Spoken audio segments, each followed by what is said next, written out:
I love this guy. Ladies and gentlemen, please welcome Johnny Vegas. Hello, mate.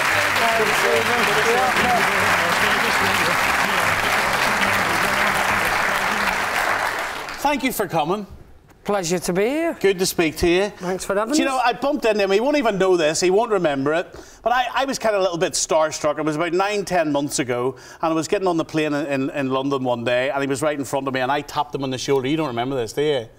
And well, I don't know you. Right. Did you tap me on the shoulder and ask me to take a bag on for you? And I tapped him on the shoulder, and I said, Johnny, I present this TV show in Northern Ireland. Would you ever come on it?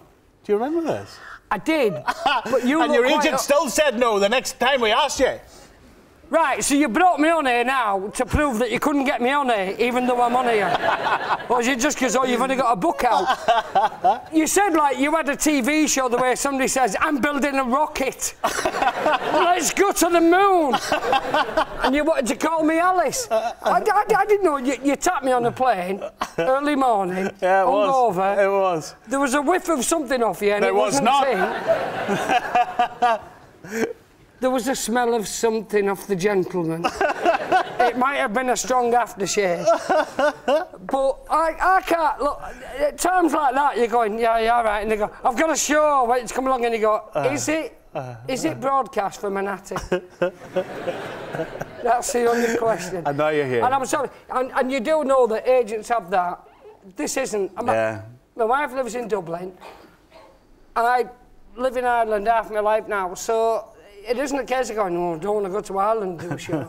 It's brilliant because you're here. Traditionally, you'll take more, you know, we'll have more crack on here than you ever will on the show back at home where they go, hi, welcome. No. So, why aren't you in the Priory? Listen, we're not like that here. Why aren't you in the Priory?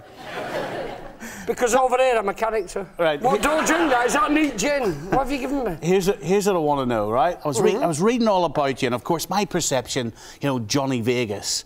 And then you say, Johnny Vegas isn't really you. You've escaped that character. You wanted to get away from that character.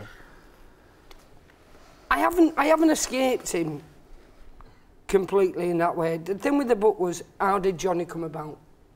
I bought into the idea that I'd just created him and I put the fleurs on, had the perm, the best perm ever that I got in Belfast, by the way.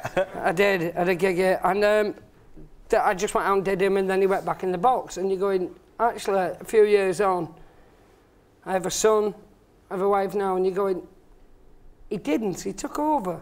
And it was a coping, he was a coping mechanism before he became a stand-up. You had become the character, though, in real life, hadn't you? So there was this guy who was out of control and drinking and messing up, and you'd become that Hellraiser in real life.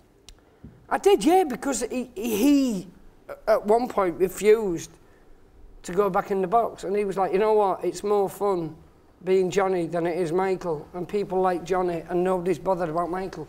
So you go back in the box, and I'll be Johnny.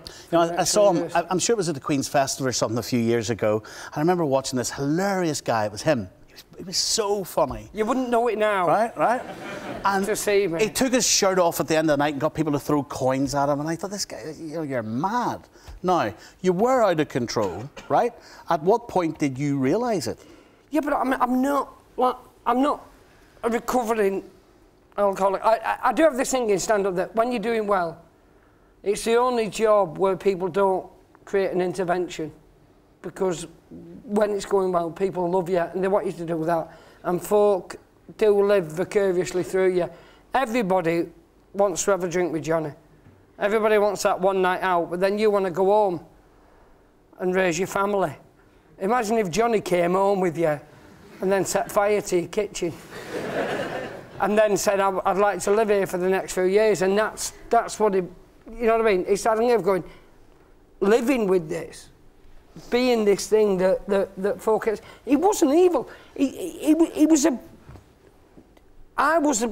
really good stand-up. It was part of me, but it wasn't me.